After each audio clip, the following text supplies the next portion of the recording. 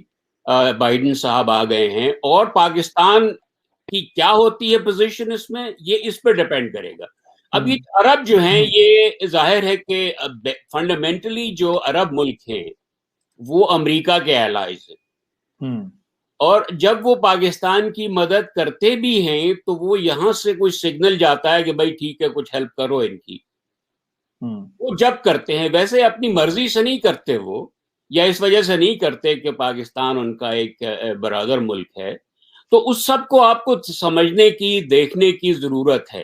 اچھا, امریکہ خود جو ہے اس وقت ٹرمپ کے 4 سال کے بعد ان لوگوں پہ دنیا میں ٹرسٹ جو ہے وہ بہت کم ہو گیا ہے, خاص طور پہ انہوں نے جو اپنے الائز کے ساتھ ٹرمپ نے کیا یورپ میں. اور اب جو ہے بائیڈن صاحب جو ہیں وہ چڑھا رہے ہیں, کوارڈ بنایا ہے انہوں نے جس میں یہ آسٹریلیا, جاپان اور انڈیا کو شامل کیا ہے. ان کو کہہ رہے ہیں کہ بھئی ٹھیک ہے چائنا سے ہمارا جو ہے وہ ایکسٹریم کمپٹیشن ہے, لیکن ایٹ دا سیم ٹائم جو ہے یہ خود اس سے تعلقات بڑھانے کی بھی بات کر رہے ہیں چین سے. تو یہ بڑا ایک کمپلیکس سچویشن ہے اور پاکستان کو اس کو سمجھنے کی ضرورت ہوگی اور اس کو نیویگیٹ کرنا ہوگا. انڈیا سے بھی تعلقات اس پہ ڈیپینڈ کریں گے پاکستان کے, عرب ملکوں سے بھی اس پہ ڈیپینڈ کریں گے کہ ان کے ساتھ امریکہ کے کیا رویہ ہوتا ہے, چین کا کیا رویہ ہوتا ہے. ایران کی جو ڈیل ہے وہ کہاں جاتی ہے, جو نیوکلیئر ڈیل ہے اس پہ بھی پاکستان اور ایران کے تعلقات کا انحصار ہے بہت حد تک. تو یہ سب چیزیں جو ہے نا بہت ہی انٹر کنیکٹڈ ہیں, ان کو آپ آئسولیشن میں نہیں دیکھ سکتے. لیکن ریاض حق صاحب ایک چیز بتائیے کہ پھر جو عرب ممالک ہیں, اب یہ انڈیا کے ساتھ جو ان کے جو معاملات ہیں اس کو تو امریکہ نہیں کہتا نا, وہ تو ان کا اپنا انٹرسٹ ہے, اپنا مفاد ہے. امریکہ کی آپ کو معلوم ہے نا کہ امریکہ اس وقت انڈیا کو اپنا ایک اسٹریٹجک ایلائی سمجھتا ہے, پہلے یہ صورتحال نہیں تھی.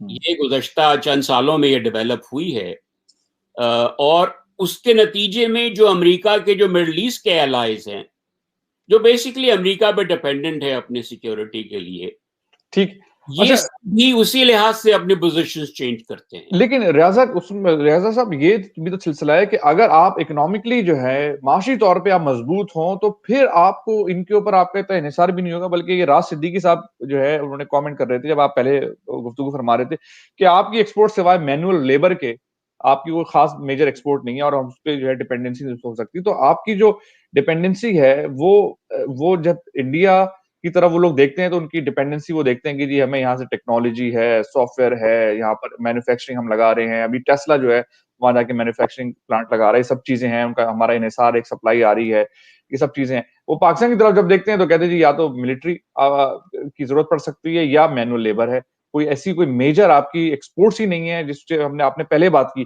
تو اصلی تو پھر فورن پالیسی بھی تو آپ دیکھیں نا, وہ بھی تو آپ کی اکانومی, آپ کی ایکسپورٹ وہی ڈکٹیٹ کر رہی ہوتی ہیں. وہ مسئلہ ہے, وہ تو پہلے ہی ہم نے بات کی نا, کافی دیر اس موضوع پہ ہم بات کر چکے ہیں کہ پاکستان نے اپنا انڈسٹریل بیس جیسے ڈیولپ کرنا چاہیے تھا, ایکسپورٹ بیس ڈیولپ کرنا چاہیے تھا, وہ نہیں کیا ہے. اسی لیے اب بھی پاکستان جو تھوڑی بہت بچت ہو جاتی ہے, پاکستان کی جو بہت ہی ہیوج ٹریڈ ڈیفیسٹس رن کرتا ہے, تقریباً ہماری جو ایکسپورٹس ہیں وہ تو کچھ 24-25 بلین بنتی ہیں صرف, جبکہ امپورٹس تقریباً 65 بلین ہے. تو وہ 40 بلین جو 20-40 بلین کا جو وہ فرق ہے وہ کہاں سے آتا ہے؟ وہ پاکستانی جو باہر سے دنیا بھر سے بھیج رہے ہیں پیسے, اسی پر ڈیپینڈ کرتا ہے نا پاکستان. وہ بھی ایک ایکسپورٹ ہے, اس کو ایک سروس ایکسپورٹ کہہ سکتے ہیں, لیکن بہت زیادہ ہیوی ریلائنس ہے اس پہ. اچھا سباد اشرف آپ کی طرف آتا ہوں, بڑی دیر سے خاموش بیٹھنے لگ رہا ہے, بہت سارے نوٹس آپ نے بنا لیے ہیں اور بہت کچھ آپ کے پاس کہنے کو ہے, اور جو یہ کہا جا رہا ہے کہ جی میں بالکل چول قسم کا آدمی ہوں اور بیٹھ کے خان صاحب پہ اٹیک کر رہا ہوں, تو بھائی آپ مجھے چول ہی سمجھ لیں بے شک, لیکن ہم یہاں پر ایک جو ہے نارمل گفتگو کر رہے ہیں اور یہ بتانے کی کوشش کر رہے ہیں کہ خان صاحب سے کوئی غلطی ہوئی ہے تو اس کو درست کیا جائے, اور اچھی باتیں بھی جو ہوئی ہیں, ریاض حق صاحب تو اچھی باتیں بتا رہے ہیں, اور ہمارے جو ہندوستانی دوست ہیں اگر وہ اس دعا کے ساتھ یہاں بیٹھے ہوئے ہیں کہ اس میں ہم اس شو کے اندر ہم یہ ڈکلیئر کر دیں گے پاکستان جو ہے اگلے سال بینکرپٹ ہونے جا رہا ہے، تو میرے خیال سے تو اب تک ایسا ہم کچھ نہیں کرنے والے، کیونکہ نظر نہیں آ رہا ہے. تو آپ خدا کے واسطے اپنی انرجی جو ہے سوالوں کی طرف لگائیں. ایک چیز جو میں آپ کو بتاؤں کہ امریکہ سے تعلقات پاکستان کے کیسے ہی ہوں، جو بہت امپورٹنٹ تعلقات ہیں یہ، لیکن ایک چیز یقینی ہے وہ یہ کہ امریکہ یہ نہیں چاہتا کہ پاکستان میں بہت زیادہ انسٹیبلٹی ہو، اس لیے کہ پاکستان ایک نیوکلیئر آرمڈ ملک ہے، اور وہاں پر اگر بہت زیادہ انسٹیبلٹی بڑھتی ہے تو وہ ایک پورے ریجن کے لیے بھی خطرہ ہے، امریکہ کے لیے بھی خطرہ ہے. تو ایک چیز جو ہے ابھی حال ہی میں نے ایک بڑا انٹرسٹنگ آرٹیکل دیکھا، یہ جو شمائلہ چودھری اور ولی نصر نے ایک لکھا ہے اٹلانٹک میں، تو ان کا یہ کہنا ہے کہ پاکستان کے ساتھ اب امریکہ کو چاہیے کہ وہ اکنامک ریلیشن شپ بڑھائے. اور ایک چیز جو انہوں نے اس میں پوائنٹ آؤٹ کی کہ پاکستان کا چائنا کے ساتھ ایک فری ٹریڈ اگریمنٹ ہے، تو پاکستان جو ہے وہاں سے اگر آپ کوئی چیز ایکسپورٹ کریں چائنا میں تو وہ اس پہ ٹیرف نہیں، اس پہ کوئی ڈیوٹیز وغیرہ، ڈیوٹی فری ایکسپورٹس ہیں وہاں سے. انہوں نے کہا ہے کہ یہ کر سکتا ہے امریکہ، ایک کچھ چیزیں وہاں پر ایسے پلانٹس بنائے جس میں وہاں ویلیو ایڈ کر کے، اب مثلا جیسے چپس میں ایک ویلیو ایڈ کی جاتی ہے اسمبلی اینڈ ٹیسٹ کے ذریعے، جو بہت سارے ملک کرتے ہیں ایشیا کے. امریکہ بناتا ہے چپس وغیرہ، یا تائیوان سے بن کے آتے ہیں جو ایکچوئل جو سیمی کنڈکٹر پارٹ ہے، اور باقی اسمبلی اور ٹیسٹ جو ہے وہ ملیشیا میں ہوتی ہے یا ایسی جگہ ہوتی ہے. تو یہ پاکستان میں بھی کیا جا سکتا ہے اس طرح. تو اس سے جو ہے یہ اس لیے نہیں کہ پاکستان جو ہے اس کی مدد کریں گے یہ، بلکہ اس لیے تاکہ وہ اتنا انسٹیبل نہ ہو جائے کہ وہ امریکہ کے لیے ایک پرابلم کریٹ. ہاں مطلب کہ آپ اتنی ایک خطرناک چیز آپ لے کے بیٹھے ہوئے ہیں تو آپ کو جو ہے صحت مند ہونا ضروری ہے. اس سے جو ہے فکر ہوتی ہے کہ یار یہاں ایسا نہ ہو کہ یہ بالکل کیاس ہو جائے یہاں پر اور صورتحال اتنی خراب ہو. اب انڈینز جو ہیں وہ نہیں سمجھتے اس بات کو، حالانکہ یہ انڈیا کے بھی فیور میں ہے. اگر پاکستان بہت زیادہ انسٹیبل ہو جاتا ہے تو یہ انڈیا کے لیے بھی اچھا نہیں ہے. جی اچھا سبات، آپ نے بہت سارے نوٹس بنا لیے ہیں سر، یہ بتائیے کہ نوٹ کیا لکھا ہوا ہے. دوسری سر یہ بات بتائیے کہ عمران خان صاحب سے کچھ جو غلطیاں ہوئی اور اچھی باتیں ہوئی ہیں دونوں کا تذکرہ کر دیں. یار دیکھیں اس میں ایکچولی یہ کہوں گا کہ جو اتنی دیر سے بات سن رہا تھا اور سیکھ بھی رہا تھا اویس صاحب سے، ریاض صاحب سے، ہم نے تو بلکہ عمران خان صاحب کا جو اثر ہے فارن پالیسی پہ اس کی تو بھی کوئی خاص بات ہی نہیں ہوئی ہے. مطلب شروع میں اویس صاحب نے کہا تھا کہ وہ پرسنالٹی بیس جو انٹریکشن تھا ٹرمپ صاحب کے ساتھ اس پہ ظاہر ہے ایک بڑا فوکس تھا، اور اس کا بڑا شور بھی کیا عمران خان صاحب نے، ان کے سپورٹرز نے. لیکن وہی بات اویس صاحب والی کہ یار کوئی بھی آپ اگر لانگ ٹرم پالیسی پرسنالٹیز پہ بیس کریں گے تو مطلب دیٹ از بائی ڈیفینیشن اس میں ایک پرابلم ہے. اور ٹرمپ صاحب کی تو خاص بات یہ تھی کہ وہ پل میں تولا پل میں ماشا والا ان کا پرسنالٹی کا جو ایشو تھا کہ آج وہ آپ کے ساتھ خوش ہیں تو آپ کو ایئر فورس 1 پہ بلا رہے ہیں، دوسرے دن ناراض ہو گئے تو پٹائی کر رہے ہیں. مزے کی بات یہ ہے کہ امریکہ نے ویسے تو اگر آپ دیکھیں تو کسی حد تک کنٹینیوٹی بھی ہے. وہ ڈو مور کی جو رٹ تھی پاکستان کے لیے ایک وہ پرابلم رہی ہے. آتے اس طرف ہے، میں بھی ذرا اوپر کی بات کروں کہ بائیڈن صاحب کے آنے کی وجہ سے امیدیں ہر طرف بڑی لگ رہی ہیں لوگوں کی، فارن پالیسی میں بھی، ڈومیسٹک پالیسی میں بھی، ہر جگہ. اور بلکہ امریکہ کی اپنی ڈومیسٹک پالیسی کووڈ وغیرہ میں تو مجھے بڑی امید ہے، لیکن فارن پالیسی پہ میں اس کو اس طرح سے دیکھتا ہوں کہ this will be a return to status quo ante. اور جو عام ایک امریکہ اور پاکستان کی ریلیشن شپ ہے اس میں جیسے عادل نجم صاحب کہتے ہیں کہ دونوں ایک دوسرے کو ٹرسٹ نہیں کرتے، پہلی بات. اچھا دوسری بات یہ کہ اس کے باوجود کم از کم ہمارے جیسے لوگ یہ دیکھتے ہیں کہ امریکہ اور پاکستان کی کامن جس کو آپ کہہ رہے ہیں انٹرسٹس ہیں، جو پاکستان کی جو اسٹرینتھس ہیں، لوکیشن ہو گئی، پاکستان کا ایک انگریزی بولنے والا دنیا کا سب سے بڑا مسلمان ملک ہونا، پھر جیسے کہ ریاض صاحب نے کہا ہندوستانیوں کو اور عقل مند ہندوستانی انڈینز یہ بات سمجھتے ہیں کہ پاکستان کی سٹیبلٹی ان کے لیے اچھا ہے. ایک اتنا بڑا ملک اگر آپ کے بارڈر پہ انسٹیبل ہے تو آپ کی بھی سٹیبلٹی کے لیے وہ اچھی چیز نہیں ہے، پہلی بات. دوسری چیز پاکستان ہندوستانی مانے یا نہ مانے ان کے لیے ایک بفر سٹیٹ ہے.